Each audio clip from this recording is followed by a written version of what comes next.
everyone, it's Corinne from Fallen Timbers Environmental Center, and today I want to challenge you to go on a scavenger hunt outside.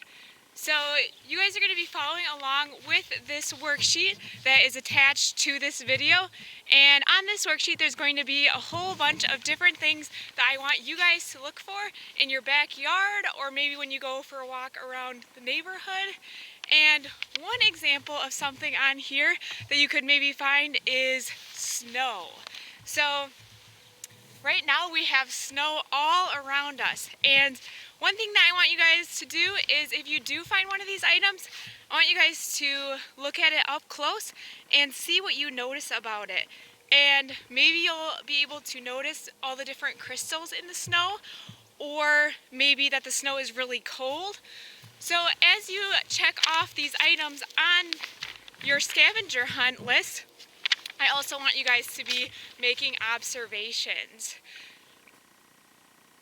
The next thing that I want to do is I want you guys to come exploring with me at Fallen Timbers and see what we can check off on our scavenger hunt list. So let's see what items we can find. The first thing that I see on our scavenger hunt list is animal tracks. And on the list it looks like this.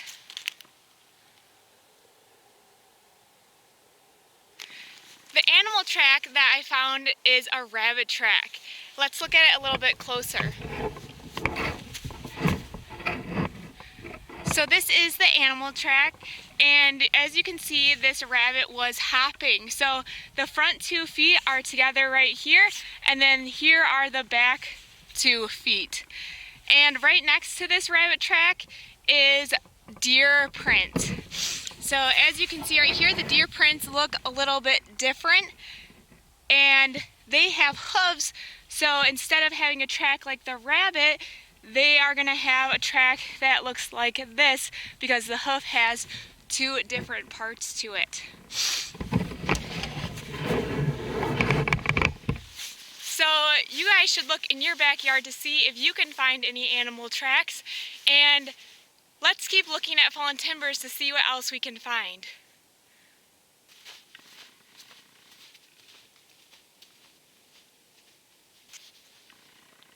The next thing on our list that I found as I was walking down this path were different kinds of birds.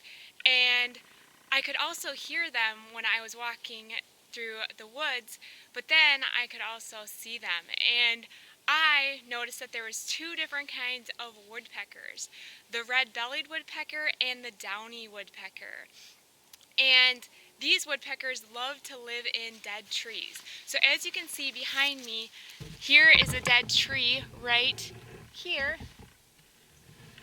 And woodpeckers like these because they can find lots of insects in them, and they can also make homes in them. So we're going to get a closer look at these woodpeckers and see what they're doing.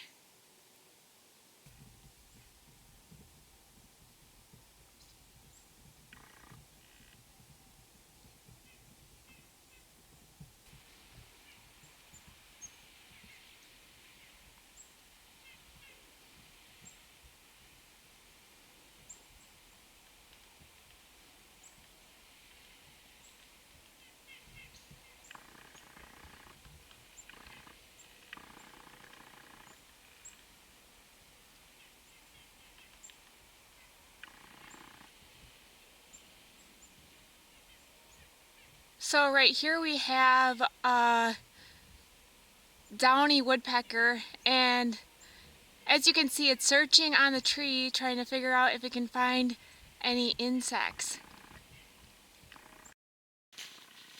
As I was looking up closer at this dead tree that the woodpeckers were on, I noticed another thing on our list, and that's a mushroom. When you guys think of mushrooms, you guys might think of the mushrooms that you see on your pizza, but mushrooms are actually mostly found in the woods and growing on dead trees.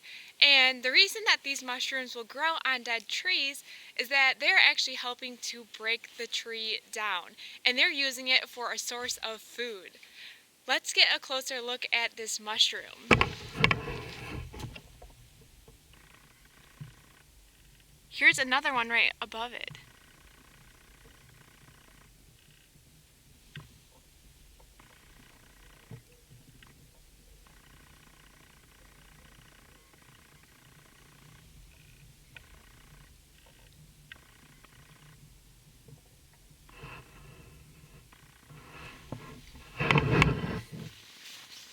let's see what else we can find in this woods to check off on our list.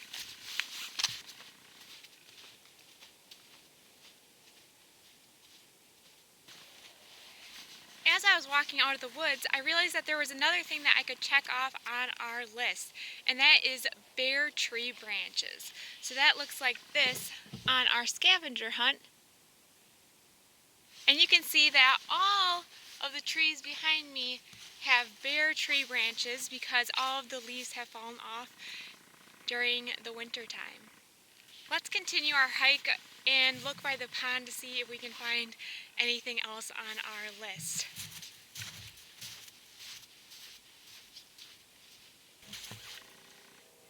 As I was walking around the pond, I found this cattail, and I realized that I could check off something soft on my list.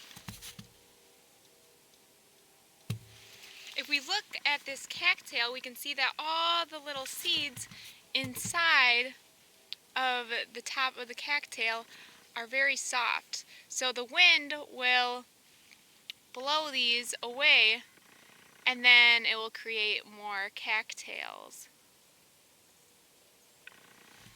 And this is what they look like from farther away.